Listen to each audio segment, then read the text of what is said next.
Meu muito boa noite. É um prazer, mais uma vez, estar aqui participando da live do Observatório do Coronacrise, esta iniciativa tão importante da Fundação Perseu Abramo, e também, em parceria com o Diário do Centro do Mundo, DCM, a revista Fórum e o 247. Então, já quero saudar e agradecer, a todos e todas que vão nos acompanhar nesta 1 hora aproximadamente para tratar de 2 temas importantíssimos, que estão na ordem do dia, que todos nós sabemos da importância e que tem a ver com o presente e com o futuro do nosso país, que é o tema do Fundeb, do Fundo Nacional de Desenvolvimento da Educação Básica e também de valorização, do magistério, e a questão de todo o debate e como é que vai ser conduzido a volta, às escolas. Eu não diria volta às aulas, porque tem, algumas aulas aí meia virtuais e tal, porque o nosso problema mesmo é a questão do retorno às escolas. E nós estamos aqui com 3 convidados extremamente conhecedores e atuantes no tema. O primeiro deles é o nosso deputado Barranco, lá do Mato Grosso, que preside comissões importantes na área da educação, lá na Assembleia Legislativa, um atuante nos 2 temas. Estamos também com o deputado Pedro Xay, de Santa Catarina, e o Pedro é do núcleo da educação do Congresso Nacional, da bancada do PT. E, por último, o nosso querido Jerônimo, que é secretário de Estado, secretário de Educação do Estado da Bahia, daquele nosso querido, amado governador Rui Costa. Então, para não ter mais delongas, parece que o Cantalice entrou, não sei se vai conseguir falar, mas eu quero já iniciar com o tema da hora mesmo, porque nós tivemos, depois de um grande esforço, o resultado extremamente positivo e esmagador, uma votação esmagadora do Fundeb na Câmara. Então, eu já gostaria de passar, em primeiro lugar, a palavra para o Pedro Xay, que esteve lá no entreveiro lá da votação, para poder relatar um pouco como é que foi esta grande vitória. Então, Pedro, por favor, com a palavra. Obrigado, Ideli, nossa sempre ministra, nossa catarinense. Cumprimentar o Valdir Barranco, também o nosso deputado Mato Grosso, militante da causa educacional, e o secretário Jerônimo Rodrigues, secretário de Educação desse grande estado, que é o estado da Bahia, junto com o Alberto Cantalice, que partilha conosco esta live. Bem sinteticamente, o novo Fundeb, uma grande conquista para a educação básica brasileira. O novo Fundeb, uma grande conquista da educação pública e básica brasileira. Do Fundef para o Fundeb, em 2006 para 2007, quando fui prefeito de Chapecó, era Fundef, não tinha recurso para a educação infantil, era de responsabilidade exclusivamente da prefeitura. Com o governo presidente Lula, nós conseguimos introduzir um instrumento de financiamento da educação infantil, da creche até o ensino médio, o grande Fundeb, que mudou e permitiu 40 milhões de estudantes se beneficiarem com esse instrumento e com esses fundos estaduais da educação básica. O novo Fundeb, que como está com tempo previsto para concluir agora em dezembro, o novo Fundeb começa em 2021. Qual é a grande novidade? Qual a grande diferença? Que eu acho que interessa a todos os brasileiros. Foi uma grande conquista o novo Fundeb? Foi. Porque foi um processo democrático e participativo de toda a sociedade brasileira. Segundo lugar, nós conseguimos ampliar de 10% para 23% a complementação da União. E desta complementação, 5% para a educação infantil. A segunda novidade, a mudança na forma de distribuição dos recursos. Se antes era só pelos entes da federação estaduais, os 9 estados que eram contemplados, agora é pelas redes. E, portanto, os municípios que têm uma condição socioeconômica, o índice de desenvolvimento educacional menor que a média nacional, também vão receber. Como, quem sabe, o município de Camaçari, na Bahia, do estado do Jerônimo, tem uma renda per capita. Mas nós temos município em Santa Catarina que a média de desenvolvimento social e econômico é menor que a média do Nordeste, e não recebia nada do Fundeb. Agora vão receber. Segunda grande conquista. Terceira grande conquista, que derrotamos os 19 deputados que votaram contra, os bolsonaristas, que foi manter que 70%, no mínimo, dos recursos do Fundeb serão destinados para os profissionais da educação. Uma grande conquista. E a outra conquista, em vez de ter meritocracia, ter qualidade social e qualidade educacional no conjunto das redes, no conjunto de um projeto pedagógico, que é o custo-aluno qualidade. Essa foi uma grande conquista. 83 deputados votaram contra. Portanto, esses são os elementos centrais. Nessa conjuntura desfavorável, nós só conseguimos aprovar o novo Fundeb porque teve mobilização. A luta fez a lei.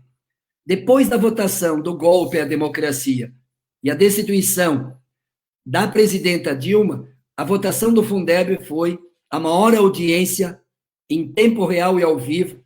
Chegou o momento que tinha 700 mil brasileiros assistindo à votação do Fundeb. E concluo a minha fala dizendo que agora no Senado temos também uma grande conquista, porque o senador Harnes, que é o relator, acompanhou todo o debate da Câmara e já sinalizou, vai apresentar o relatório igual a da deputada Dorinha. Não precisa retornar para a Câmara. Votar o novo Fundeb da forma como chegou da Câmara ao Senado também será uma grande conquista. A Ideli foi senadora. O novo Fundeb é uma conquista da Câmara e é uma conquista do Senado, porque o relator Harnes e os senadores acompanharam esse debate nas audiências produzidas no país. E é uma vitória dos profissionais, é uma vitória desses 40 e poucos milhões de estudantes da creche ao ensino médio, é uma vitória da educação pública, é uma vitória da sociedade brasileira. Por isso, e como Jair Bolsonaro não vai vetar, nem vai sancionar, porque vai ser promulgado dentro do Congresso Nacional, é uma conquista da democracia, é uma conquista da mobilização social e dos profissionais e estudantes, e é uma conquista do Congresso Nacional. Novo Fundeb é pensar o futuro da educação básica como um direito fundamental à educação pública. Por isso, como membro especial da comissão especial, junto com vários parlamentares da nossa bancada, para mim é um orgulho como professor universitário há 30 anos, como ex-prefeito que só tinha Fundef, agora tem Fundeb, e com o novo Fundeb eu vou poder discutir com os municípios brasileiros mais creche e mais creche em tempo integral, porque a educação infantil é um direito educacional, não só um direito social. Como dizia sempre o nosso ex-ministro da Educação, Fernando Haddad, uma criança que tem direito à creche pré-escola, hora que entrar para ser alfabetizada, fala 12 mil palavras. Se ela não teve direito à creche e à pré-escola, ela não fala mais que 4 mil palavras. Portanto, não é só um direito social, é um direito educacional da criança. E eu acho que essa é o salto qualitativo do novo Fundeb conquistado pela sociedade brasileira. Muito obrigado, Pedro. E eu já quero passar de imediato para o nosso querido Jerônimo, secretário de Educação do Estado da Bahia, né? E que sabe muito bem o que é que significaria para a rede estadual e para a rede municipal baiana, como seria para todo o Brasil, se nós não tivéssemos tido esse avanço, essa vitória tão significativa na Câmara, que ainda falta a votação no Senado, né? orai e vigiai. Vamos ter que estar muito atento, porque, né? Como disse o Pedro, eu convivi lá naquela casa. Aquilo ali é cheio de artimanha, então tem que estar atento. Mas a gente gostaria muito de ouvir já de imediato o nosso querido secretário de Educação do Estado da Bahia, Jerônimo, a respeito exatamente do Fundeb, a importância e, né, o impacto que vai trazer positivamente com as mudanças aprovadas. Primeiro, eu queria agradecer, ministra, senadora, a Perseu Abramo, por essa oportunidade do debate e depois por esse encontro. Me encontrar com Pedro Kizai e com Barranco, para mim é uma satisfação muito grande. Eu tenho no meu currículo a escrita da admiração por essas pessoas que fazem da política pública séria do partido que eu sou filiado e militante uma boa referência. É claro que nós também temos aqui colegas de vocês, aqui na Bahia, que também lidam muito bem com esse tema. Exemplo de Valdenor, deputado Afonso, Valmir, companheiros nossos que eu sei que dividem esses sonhos conosco. Já que o Kizai já trouxe alguns elementos, eu queria trazer aqui pelo menos umas 3 peças de reflexão. A primeira, nós temos que refletir sobre o quanto é importante a gente estar discutindo esse tema saindo no mês de julho. Nós da Bahia celebramos 120 anos de Anísio Teixeira, um educador brasileiro que trouxe uma marca muito forte com 2 grandes temas. Um, a educação pública. E quando se fala de educação pública, é preciso se tratar de um outro conceito, que é o conceito do Sistema Nacional de Educação. E não se fala de Sistema Nacional de Educação sem se falar em financiamento. Lá atrás, na década de 30, Anísio já abordava sobre o tema do financiamento público. É claro que a gente conseguiu avançar bastante, para além do que talvez Anísio pensou à frente, mas os movimentos, os partidos, principalmente os do campo da esquerda, trouxeram isso para bem mais perto de um debate com a sociedade. Talvez na década de 30 as pessoas não tivessem esse cuidado, esse zelo do que Anísio pensava. E no segundo aspecto, Ideli, como essa fala de Kizai é fundamental para nós. Nós, secretários de Estado, me alio também aos secretários municipais de educação, portanto, com sede, Undime e Uncme. 3 segmentos que debatem fortemente o financiamento e o Sistema Nacional de Educação. Por pouco, o risco que foi colocado, é possível que a gente possa fazer uma meia-culpa de não ter tido aprovado o Fundeb como uma lei permanente, ainda na gestão da Dilma, ou no próprio Lula nos últimos anos, para a gente não correr esse risco. Então, primeiro, e a vitória, o que está correto, a primeira vitória foi realmente tornar uma lei permanente, para que nós não pudéssemos ou não queiramos ficar mais ali na frente com essa insegurança. Depois, o valor. E olha que nós, secretários, movimentos, partido, no primeiro momento nós gostaríamos que chegasse a 40%, compreendendo a situação econômica do país com muita responsabilidade. Chegamos e celebramos a vitória com os 23%. Celebramos, sim. A gente pode, mais à frente, continuar um processo para que esse valor seja revisto, é claro. Agora, o que é colocado para nós é como é ruim nós gerenciarmos uma política pública de tal relevância que é a educação pública nesse país, com a ausência de um gestor do âmbito nacional. É muito difícil. E digo mais, não é que o governo federal seja ausente, ele joga contra, o que torna mais difícil a gente criar uma expectativa real em torno de qualquer mobilização, no sentido de dizer assim, isso aqui está garantido, vamos gastar energia com outro aspecto, por exemplo, com a qualificação do uso dos recursos do Fundeb. fazer um grande debate. Eu acho, Pedro, é um desafio da Perseu, Barranco, vocês dois que têm essa militância junto de comissões importantes, me parece que nós fizemos um debate com a sociedade, tanto é que nós extrapolamos o âmbito partidário. Foi um processo suprapartidário. A própria relatora não é de um partido do campo da esquerda. E sei que ela enfrentou esse debate dentro do partido do governo. Então, isso revela que temas como esses são de interesse nacional. Agora, eu também faço aqui a nossa provocação. Nós precisamos aprofundar o debate, e eu estou dizendo aqui com toda a comunidade escolar, com pais, com mães, com professores, com a sociedade, sobre a qualidade do uso do recurso. Não se trata apenas de ter aprovado e agora está resolvido, não. Eu acho que fica uma lacuna para que nós, que a Perseu, que os mandatos, possamos aprofundar um debate sobre financiamento. Nós não teríamos futuro dali. Se nós não tivéssemos a aprovação, quer dizer, e não tivermos, realmente é um caos para a educação brasileira. É um caos.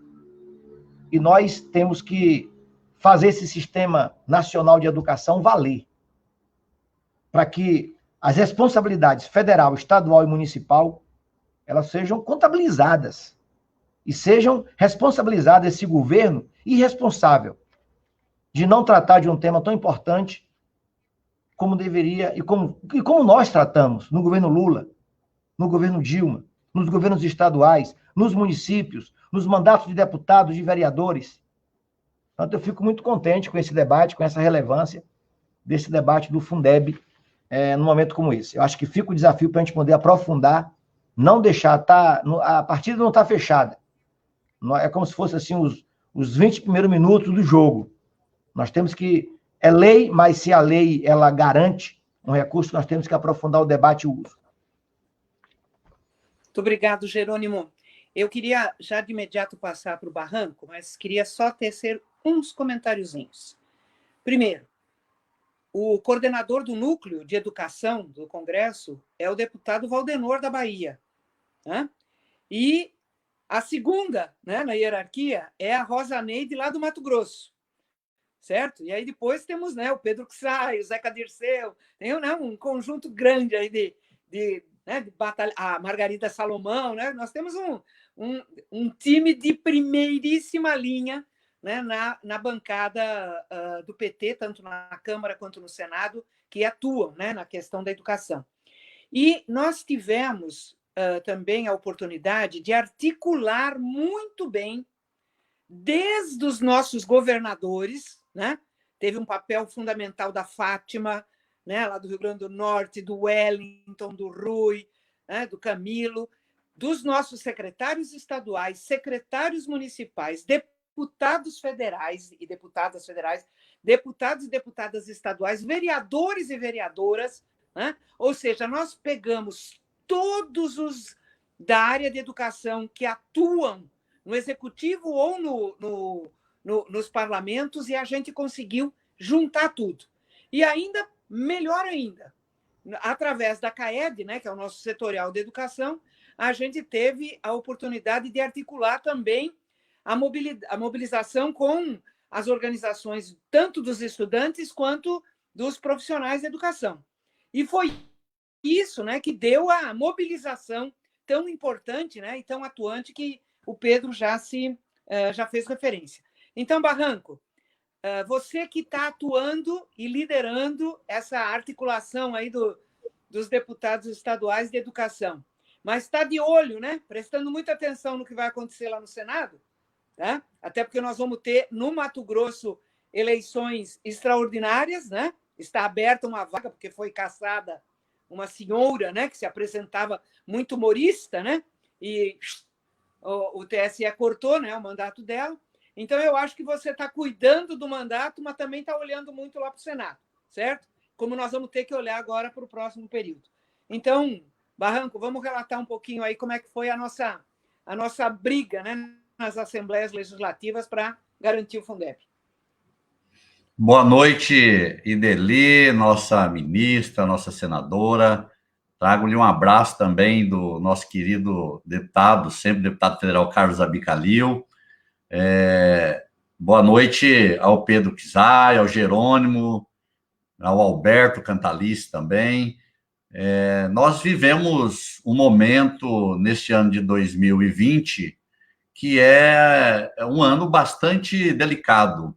Nós temos enormes desafios em todos os setores, na saúde, pelo enfrentamento da pandemia, mas de sobremaneira na educação. Nós temos esse desafio de um ano em que dificilmente teremos aulas presenciais e também, ao mesmo tempo, essa luta pela aprovação do Fundeb. Então, quero já aqui parabenizá-lo, Pedro, em seu nome, da deputada Rosa Neide, a toda a nossa bancada na Câmara dos Deputados. Foi um trabalho gigante que vocês fizeram. Não fosse esse trabalho tão articulado, certamente nós teríamos perdido essa luta para um presidente que não se preocupa com a educação e que em nenhum momento fez a discussão, que não consegue ter um ministro à altura da pasta da educação e que no último instante entra em campo com a sua equipe para tentar minar o projeto da educação. Então, a nossa bancada, sei que outros partidos também tiveram compromisso, o povo brasileiro, principalmente aqueles que são ligados à educação, se mobilizaram, por isso tivemos essa grande audiência, mas a nossa bancada foi muito importante. E fico muito feliz, Pedro, eu sou professor, fui secretário municipal de educação e prefeito na época em que nós tínhamos o Fundef, então sabemos que o Fundeb, que a educação antes dos governos do PT e depois é outra educação, as condições para os profissionais de educação e as condições também para a infraestrutura educacional é outra, antes e depois dos nossos governos. Eu fui prefeito também nessa época do Fundef, como você, sei a importância do Fundeb e já fico muito feliz que você tenha trazido essa notícia de que no Senado nós teremos o relatório na íntegra, conforme foi apresentado pela professora Dorinha e foi votado e aprovado na Câmara. Aqui em Mato Grosso, eu presido a Comissão Permanente de Educação da Assembleia Legislativa e nesse trabalho, no ano passado eu era vice-presidente, sou presidente esse ano, então desde o ano passado, na parceria com a professora Rosa Neide, que é uma gigante da educação, e nesse trabalho dela também na Câmara dos Deputados, nós temos feito muitas discussões aqui com os secretários municipais, com os prefeitos, trouxemos a professora Dorinha aqui também, fizemos o segundo encontro, que o primeiro foi em Santa Catarina, né, e o segundo encontro dos presidentes e vice-presidentes das comissões de educação das Assembleias Legislativas foi aqui em Mato Grosso, e fizemos a discussão ampliada do Fundeb. Quero também aproveitar para dizer que os nossos desafios aqui no Estado também são grandes na responsabilidade com o retorno às atividades escolares. Além da comissão permanente, eu presido aqui a comissão especial que trata do retorno às atividades escolares. Essa comissão, ela surge lá no mês de maio, quando a SEDUC aqui do Estado, o Estado é governado pelo Democratas, e não tem compromisso nenhum com a educação também, já se preparava para, no dia 18 de maio, retomar as aulas presenciais. E nós, então, fizemos uma discussão na Assembleia Legislativa e o presidente da Assembleia aceitou a nossa proposta de instituir essa comissão. Ela é constituída por 19 instituições, é amplamente democrática, temos a presença do Tribunal de Contas do Estado, da SEDUC, da Secretaria de Estado de Saúde, da AMM, da Undime, de diversos conselhos, do Sintep, são 19 instituições. Todas as semanas temos feito as reuniões e no próximo dia 13 vamos concluir os trabalhos com a apresentação do relatório final. Nossa maior preocupação é de que a pandemia possa fazer com que nós tenhamos uma educação excludente. Essa é a nossa luta. Nós não podemos permitir a ampliação do fosso das desigualdades educacionais por conta da pandemia. E aqui no Estado tem sido uma luta permanente para que isso não ocorra. A nossa comissão especial, ela não se debruça apenas sobre a rede estadual, mas sobre o sistema estadual. O Jerônimo falou sobre o sistema nacional, e aqui no Estado nós nos debruçamos sobre o sistema estadual, que vai para além da rede estadual. Também abraça as escolas privadas, todas as escolas privadas, a Universidade do Estado de Mato Grosso, a Unemate, que tem sido grande parceira também nessa nossa comissão especial, e as escolas, a educação municipal, a educação básica municipal daqueles municípios onde não tem o seu sistema. E aqui é a maioria, só 16 municípios têm seu sistema próprio, os demais não têm, portanto, essa comissão dialoga com isso, e o nosso trabalho é para que nós não permitamos a ampliação desse fosso das desigualdades, onde nós temos um Estado, e no Brasil não é diferente, onde uma imensa maioria dos alunos não tem condições de ter uma plataforma digital, de ter um computador ou um smartphone capaz de ter aí a plataforma para as aulas remotas. E aqui no Estado já iniciaram as aulas remotas, e nós vemos que nas comunidades mais distantes, nos municípios do interior e nas comunidades indígenas, já se começou esse distanciamento social dentro da educação. Então, essa é a nossa luta aqui na Assembleia. É um projeto que é único no Brasil, e que nós queremos deixar como legado esse relatório, tanto para o Estado de Mato Grosso, mas como uma experiência que os demais estados possam utilizar também, e que no futuro possam, né? Porque lá na gripe espanhola de 1918, nós vivíamos um momento muito diferente do que nós vivemos hoje, e nós não temos nenhuma experiência nos anais da história que nos permitam saber como foi lidado com a educação naquele momento. Inclusive, o próprio presidente, à época, decretou que todos os alunos não deveriam haver repetência naquele ano, né? Então, foi a única estratégia que teve, e aqui nós queremos deixar um legado para que futuramente também sirva como exemplo e como material, como bibliografia a ser consultada. Agradeço aí ao nosso querido deputado Barranco, só que ele já adentrou no segundo tema, né? Ele já apressado, rapazinho apressado, já adentrou no segundo tema. E eu queria, antes da gente poder aprofundar mais esta situação aí de como será e como deve ser, né, o retorno às atividades escolares normais, ainda dizer algumas questões. Primeiro, não está aprovado o Fundeb. Tem que passar lá no Senado. É muito alvissareiro que tem previsão de data de votação, né, na semana de 18, né, o acordo feito lá entre os partidos e o presidente do Senado. O relator, que é o senador Flávio Arnes, vai reproduzir o que foi aprovado da Câmara, né? Só que tem uma coisinha, porque é nos detalhes que mora o diabinho, né? Que mora o perigo. Tem as famosas emendas supressivas.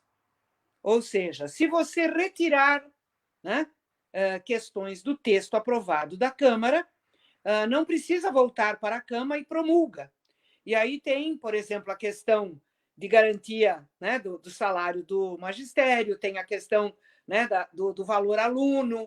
Então, são algumas coisas que nós vamos precisar estar muito, profundamente atentos e continuar toda a mobilização.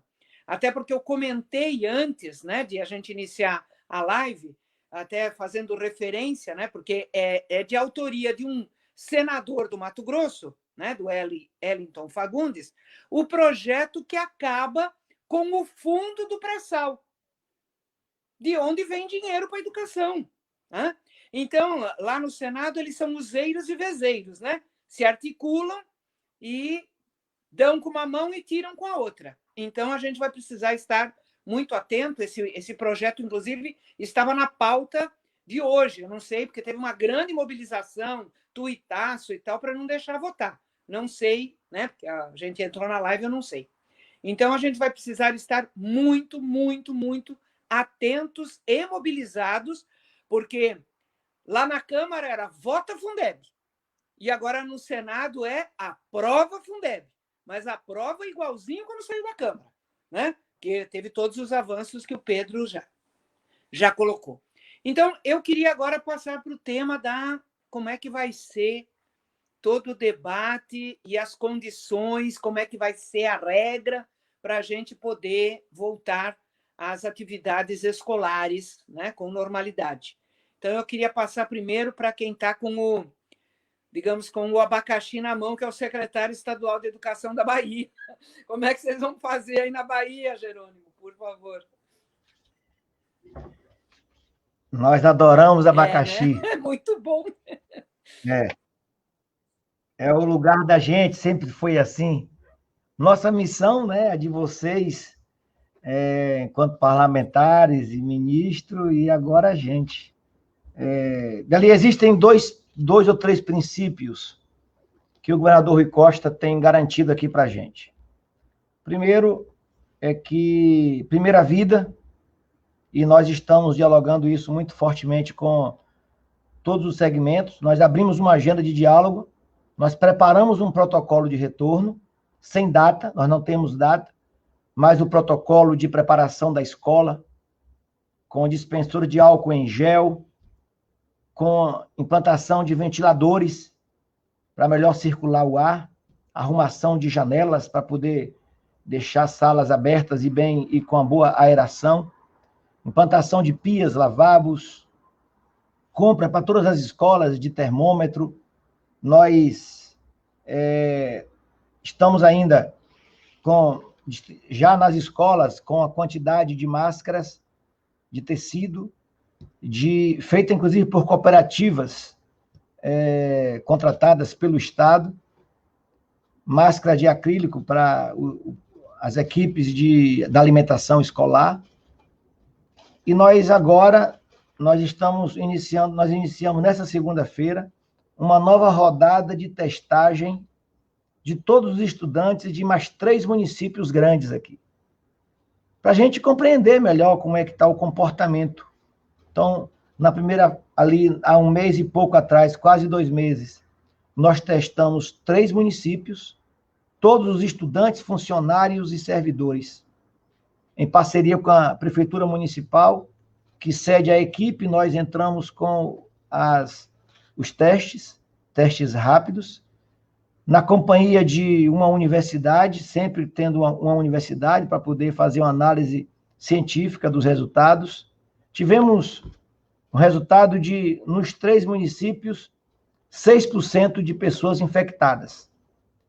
Se separar os municípios, tem um município que nós chegamos a ter quase 10% de pessoas infectadas. É claro, depois dos testes, essas pessoas infectadas, elas entram no plano do sistema municipal e vai ser tratada e cuidada, já é a parceria com o município. Mas só para fazer uma conta rápida, nós temos na rede estadual, só na rede estadual pública, 800 mil estudantes. Se a gente tiver uma média dessa, entre 6% a 8% a 10% de pessoas infectadas, nós estamos falando de 80 mil pessoas que a gente vai trazer para dentro da escola. É claro, às vezes o estudante não tem de imediato os sintomas apresentados, mas ele pode levar para casa. E nós ainda temos uma quantidade de professores e servidores acima de 60 anos. Então, essa é uma preocupação para a gente. O princípio do governador Rui Costa é assim: a gente vai ter que aguardar a hora correta de iniciar. Agora, é claro, tem algumas pressões, Pedro. Tem a pressão, por exemplo, nessa rede nós temos 140 mil estudantes cursando o 3º e 4º ano. E, mais uma vez, o governo federal, de uma forma irresponsável, indica e garante uma data de Enem para o dia 17 e 24 de janeiro. Isso deixa os estudantes de 3º e 4º ano alucinados, porque é o sonho deles a universidade, é a esperança deles. E nós do Concede Chegamos a combinar com o INEP, com o MEC, para aguardar, não indique data, não bote agora, vamos construindo isso. Então, isso vira uma pressão sobre nós. Nós estamos conversando também com a União de Prefeitos. Nós não queremos, a gente aqui, Ideli, nós colocamos que nós não somos secretário ou secretaria de educação da rede estadual. Nós somos secretário ou secretaria da educação do Estado. Então, nós temos essa responsabilidade, inclusive com a educação do setor particular. São baianos. Nós não podemos ter qualquer preconceito ou discriminação. Então, nós incorporamos esse sentimento e estamos conversando. Então, o protocolo está pronto. Nós estamos, hoje, por exemplo, Barranco, nós tivemos uma reunião com os deputados estaduais, a Assembleia. Apresentamos a ele esse desenho. Do como, do quando nós não temos. Do quando é um grande compartilhar com a saúde, com a postura do governador Rui Costa. E nós estamos construindo, e já construímos, na verdade, o protocolo de infraestrutura das escolas e um protocolo pedagógico. Compreendendo, portanto, por exemplo, se tivermos de voltar, qual é um calendário possível? Digamos, um exercício. Se a gente voltar em outubro, se a gente voltar em setembro, a gente já fez os exercícios e os anos já se misturam as suas cores. 2021, não tem como a gente não adentrar se a gente tiver uma volta. E 2022 também, por tabela, já vai, porque se a gente entrar em janeiro, fevereiro e março, nós já adentramos no ano de 2022. Sobre o uso de tecnologias, nós disponibilizamos uma plataforma com exercícios, com trabalhos, com provas, com vídeos, e nós disponibilizamos, nós estamos fazendo curso de formação à distância para professores, mas nada obrigatório. Que nós temos na Bahia, também essa mesma média, Barranco, 40% não tem acesso à internet de estudantes. Então, qualquer situação aí é aumentar esse fosso. O fosso da desigualdade, desse modelo perverso. E nós estamos falando de internet, digamos, de 50%, 60%, mas a qualidade também da internet, dos equipamentos que os estudantes têm. E nós temos uma área rural muito forte. Área de pescadores, ministra, muito forte, de ribeirinhos. Então, nós estamos com muito equilíbrio nesse aspecto. É claro que nós também estamos muito afoitos para começar. Nós estamos. É um questionamento, é uma pressão muito grande. E nós havíamos preparado um ano de 2020 especial, fortalecendo um conjunto de estratégias para a qualidade da educação. Mas nós temos que aguardar, pactuando isso, com os diversos segmentos, com a PLB, com a PLB Sindicato, com a União dos Prefeitos, dos Secretários, com a universidade. Aqui nós temos 4 universidades estaduais. Das 4, 3 já aprovaram nos seus conselhos superiores, já iniciar agora em agosto, outra em setembro, um semestre excepcional. E nós vamos entrar com patrocínio de internet, talvez de patrocínio de algum tipo de equipamento, para a gente poder, assim, não dá para a gente ficar, Pedro, você que é professor universitário. Eu questionei na condição de secretário, respeitando a autonomia das universidades, mas assim, nós já estamos em 5 meses. 5 meses, nós das universidades já teríamos que ter algumas respostas. Não dá para a gente cair no vazio. Não dá. Nós da educação básica precisamos das universidades para nos ajudar a responder metodologias, práticas, etc.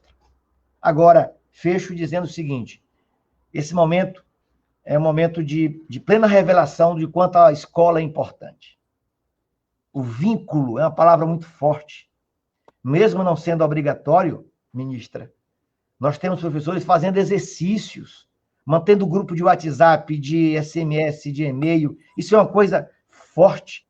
Agora, existem também, não dá para a gente ficar aguardando, existem aquelas figuras que estão confortáveis, recebendo um salário de Estado, mas achando que nem pode ter educação à distância, porque é preconceito, porque tem medo, etc., mas também não quer começar nem a educação à distância e nem quer vir para a escola.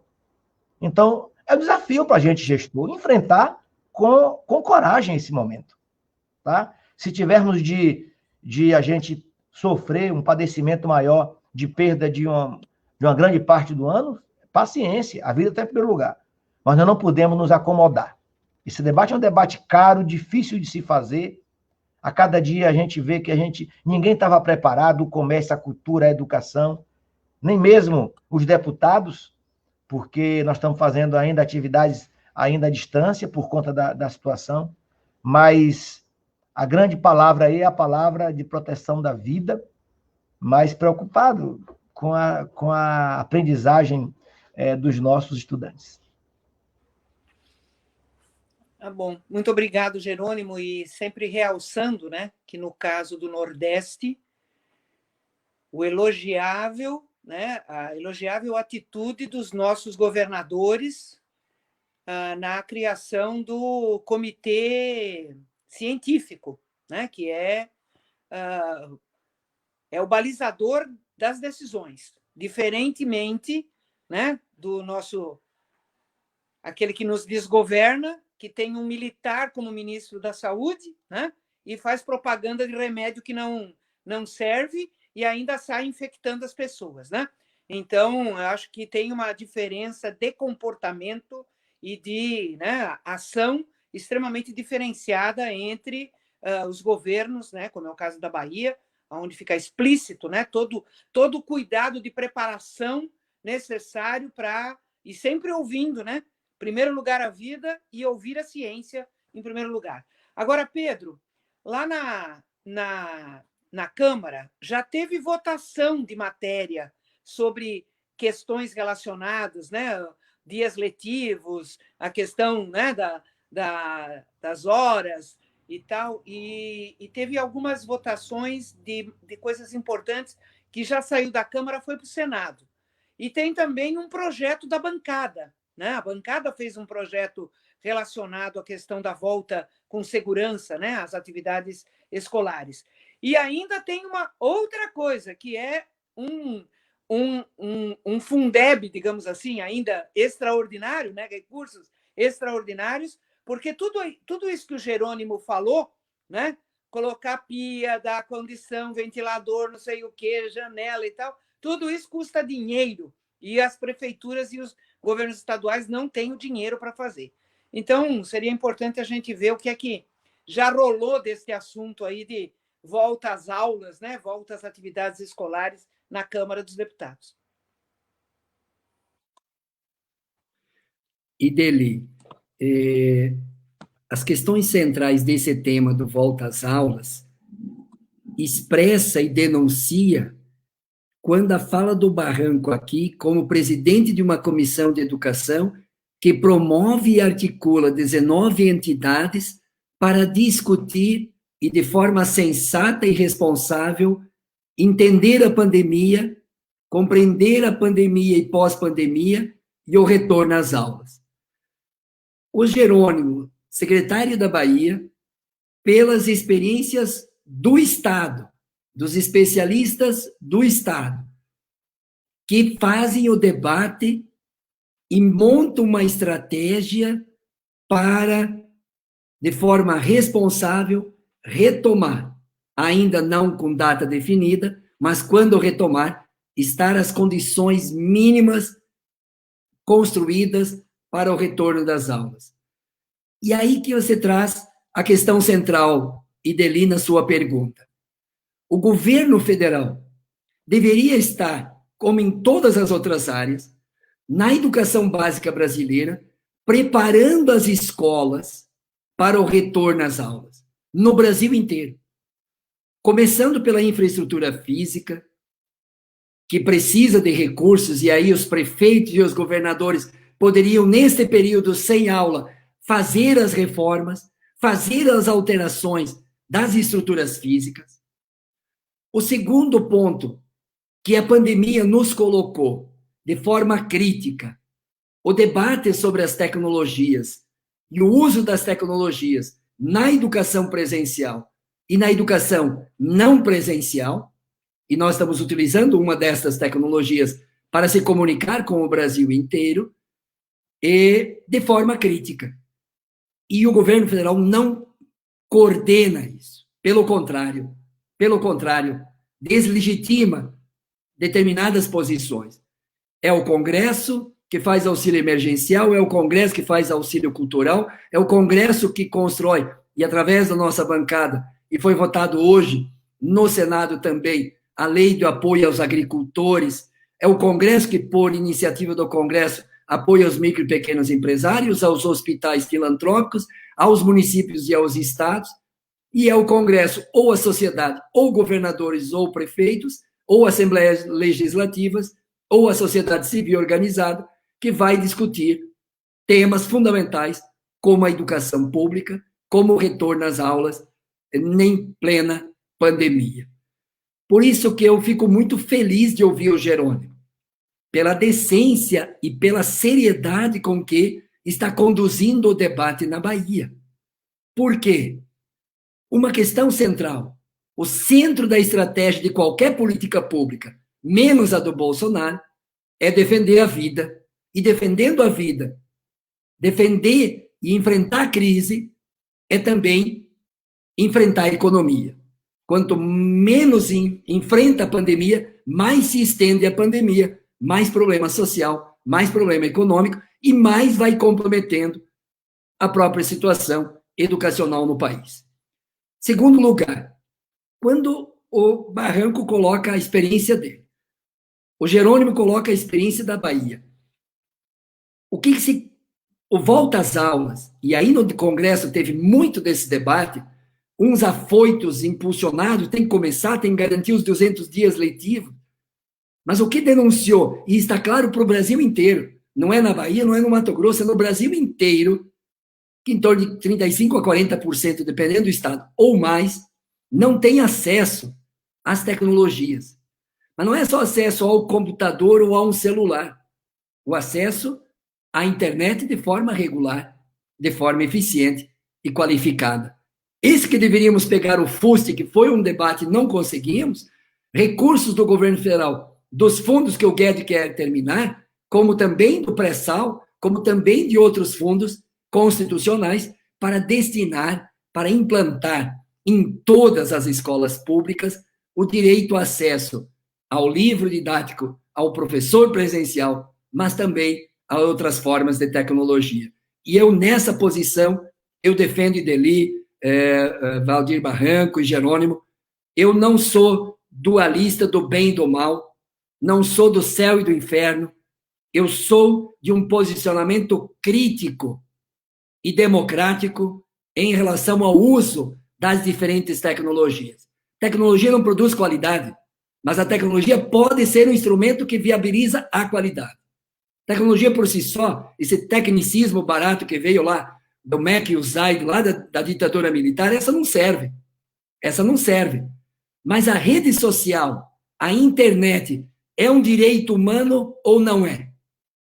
É um direito às informações ou não é? Nós estamos discutindo direito humano. Ou os mais pobres vão ficar excluídos também, em nome do preconceito da tecnologia. Não, a tecnologia tem livros publicados, o cara lá do Vale do Silício diz 10 razões para desligar as redes sociais. Ele faz uma profunda crítica. Então não vamos nos domesticar, não vamos nos disciplinar, não vamos, não. Olhar criticamente. Mas é possível hoje, com a pandemia e pós-pandemia, não incorporar criticamente formas, inclusive, mais baratas de se comunicar. Das várias formas, como nós aqui. Eu estou em Chapecó, o Jerônimo está na Bahia, o Barranco está no Mato Grosso, aí dali não sei se está em Santa Catarina ou em Brasília. E nós não gastamos 1 litro de combustível. Nós não gastamos 1 litro de combustível. Então, colocar um pouco essa dimensão às universidades, à esquerda no Brasil, tem que avaliar criticamente essa experiência de rede social. Urgente. Urgente, porque se tu nega o debate, tu não consegue criticá-lo. Se tu nega o debate, tu não consegue compreendê-lo. E a pandemia nos botou em xeque e aprofundou a desigualdade educacional. Educacional. Então, portanto, não é mais o debate de educação à distância e educação presencial. é educação presencial e educação não presencial. É um outro conceito que nós estamos a introduzir no nosso debate. E tem que encarar.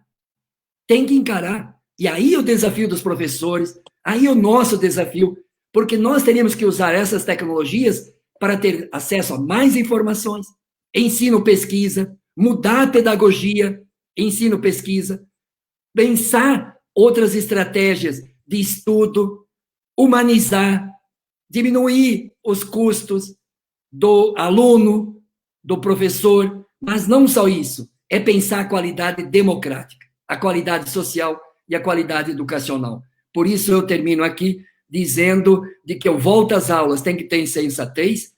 Na minha cidade, Chapecó, Ideli, Barranco e Jerônimo, o prefeito insinuou de voltar às aulas, mas alguém, por sabedoria, pediu para fazer um levantamento com os pais das crianças. 60% dos pais disseram, se a escola abrir, nós não mandamos nossas crianças para a escola. Nós não mandaremos nossos filhos para a escola, porque os filhos vão trazer a Covid-19 dentro da minha casa, onde tem o avô, onde tem a avó, onde tem meu pai, onde tem a minha mãe, onde tem tal e tal e tal. Portanto, essa consciência do volta às aulas beira a irresponsabilidade só com o pragmatismo do Enem, só com o pragmatismo do ano, só com o pragmatismo de um calendário eleitoral. Isso não tem racionalidade. Não tem racionalidade. Então, por isso que tem que ter serenidade, sensatez, e eu fico muito feliz de ouvir o Jerônimo, o secretário de Educação da Bahia, com essa dignidade com que está tratando, com a vontade, às vezes, de querer voltar às aulas, mas, ao mesmo tempo, a responsabilidade, a ética com a vida, a ética com as crianças e a ética com os pais das crianças. O problema não são as crianças do Covid-19, o problema não são as crianças, o problema são os pais, são os avós, são os parentes, são todo mundo que vira uma contaminação em massa.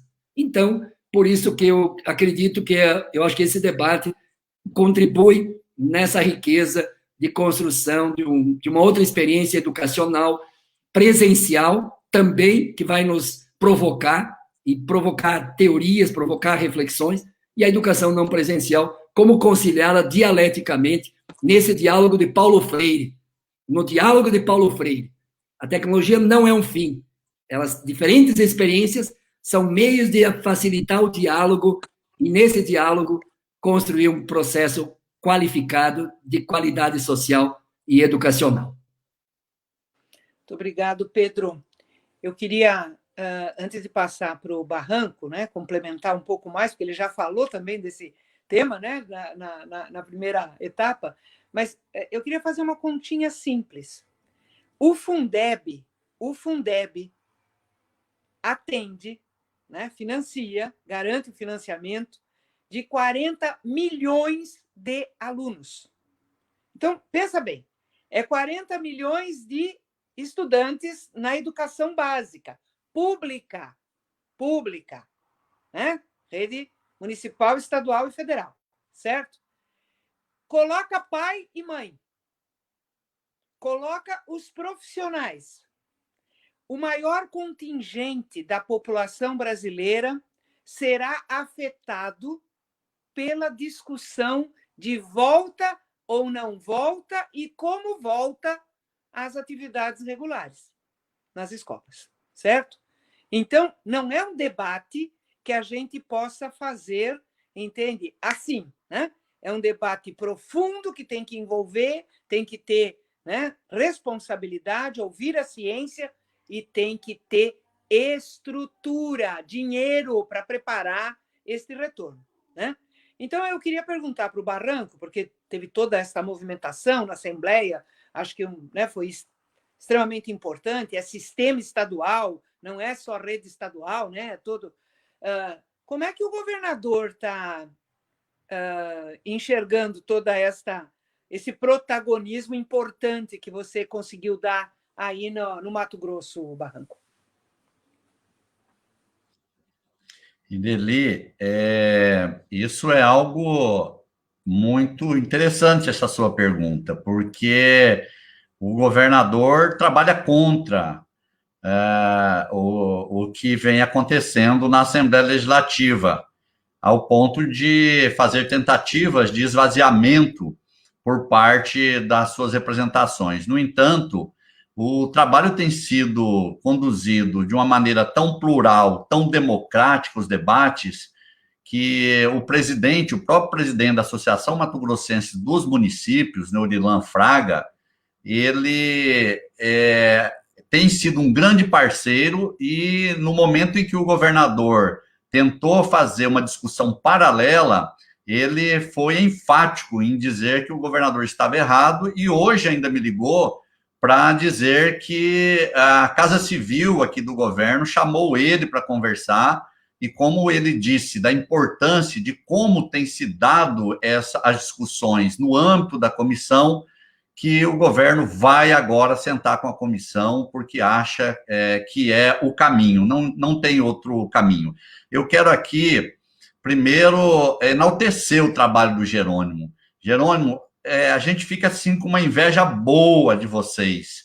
Você ter essa clareza de que o que importa nesse momento não é quando, mas como, né? Quando todos nós queremos, mas é muito difícil, até porque essa discussão do retorno às aulas é uma discussão mundial, não tem ainda uma chave, não tem ainda a solução para quando voltar às aulas, a não ser depois que nós tivermos a vacina e todos já tiverem, ou boa parte da população já tiver sido vacinada. Então, é algo muito importante para nós sabermos de como, a gente acompanha pela mídia, mas agora ouvindo você falar de como está acontecendo, e o respeito primário à vida é algo fundamental.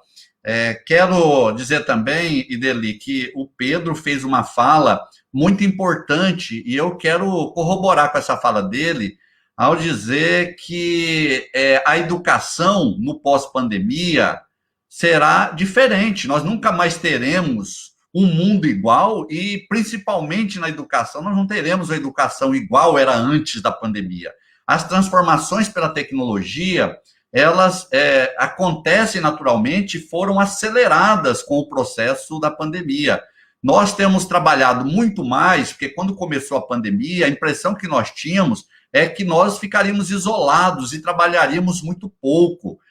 E nós temos trabalhado muito mais do que nós trabalhávamos antes, encurtamos as distâncias. Ontem fizemos uma reunião com a presidenta Gleisi, aqui com o Mato Grosso, que foi organizada muito rapidamente e que foi extremamente eficiente. E eu disse, olha, se fosse antes da pandemia, nós não faríamos, porque ou nós iríamos a Brasília ou ela viria aqui. Então, só para entender o quanto a tecnologia ela avançou. Não bastasse que a nova geração ela já traz consigo esse domínio das ferramentas da tecnologia naturalmente, agora na pandemia isso vai fazer com que avance ainda mais. Mas, na fala do Pedro, eu quero corroborar com ele, porque nós precisamos ter uma educação que não seja excludente, mas que seja includente, que seja transformadora, que possa ser democrática. E para isso, os governos vão ter que investir também para que a tecnologia chegue às escolas e, mais do que isso, chegue à população. Nós não podemos, num momento como esse, termos alunos que têm equipamentos de última geração e alunos que não têm equipamentos, ou que na família de várias pessoas tem apenas um aparelho celular que é do pai ou da mãe e que fica muito difícil ser disponibilizado para que eles possam fazer as suas aulas. Nós não podemos ter alunos que fazem as suas aulas através das ferramentas digitais e outro que tem a maior dificuldade para conseguir o material impresso e que às vezes tem que pagar mesmo sem ter condições. Nós não podemos ter as populações indígenas, as populações negras, as populações quilombolas, as populações dos assentamentos rurais, com a educação também renegada. Então, mesmo nesse primeiro momento em que a retomada das aulas ela se dá pelas ferramentas da tecnologia, de maneira remota, isso tem que ser, carece de um investimento maior por parte das autoridades. E aqui na nossa comissão especial, nós apresentamos um plano de trabalho que foi aprovado, em que, nas 2 primeiras reuniões, nós tivemos palestras com o Henrique Paim, que foi nosso ministro da Educação, com o César Miola, que é do Tribunal de Contas do Rio Grande do Sul, com o professor Luiz Dourado, da Universidade Federal de Minas Gerais, e com a professora Nilce Maria, doutores nessa área, que nos embasaram para que, na sequência, nós fizéssemos 4 outras reuniões com subcomissões, onde foram tratados de temas, como, por exemplo, as ações intersetoriais, a atualização da legislação e, mais do que isso, a questão da gestão educacional e dos incrementos financeiros que nós vamos precisar para o pós-pandemia. E aí eu quero finalizar exatamente dizendo isso, que é mais ou menos o que o Pedro já falou, que o Jerônimo também já tocou. No pós-pandemia, nós vamos ter que, para além dos recursos do Fundeb, que é graças à bancada do Partido dos Trabalhadores e outros parlamentares que se envolveram nessa luta para que fosse aprovado, nós teremos o Fundeb. E aí, Pedro, o Mato Grosso não participa hoje do complemento de recursos do Fundeb da União,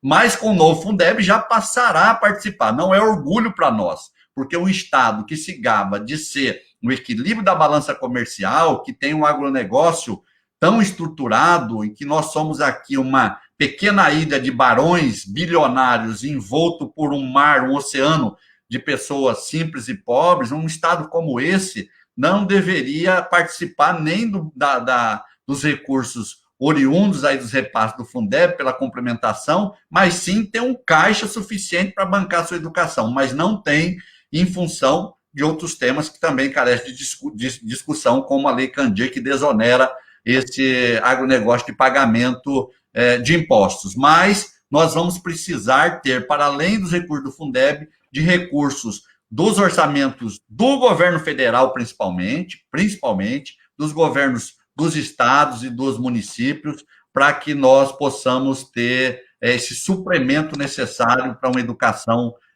de qualidade. E, finalizando, nós também, no pós-pandemia, ou mesmo nessa retomada de aula, Jerônimo, eu acho que vocês já se debruçaram sobre isso, teremos professores que não poderão retomar as aulas já de imediato, porque estão em grupos de risco, porque estarão impedidos, e isso incluirá mais investimentos aí por parte da Folha também.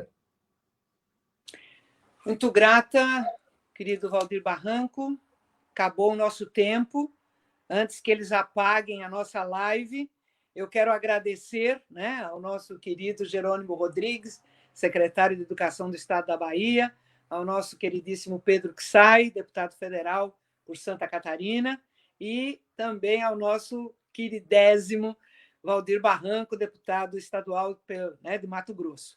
E agradecer mais uma vez à Fundação Perseu Abramo por permitir debate, né, um debate tão importante de 2 temas tão atuais, tão relevantes, né, que é a questão do Fundeb e também da volta às atividades escolares, né?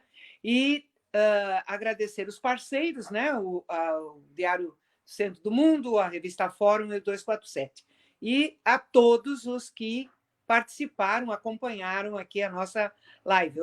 Agora que conseguiu subir e apareceu aqui a minha comadre, a Cleusa Melder, tá? Então, já quero mandar um beijo também para todos os internautas que nos acompanharam aqui nesta live. Então, um abraço, muito carinho.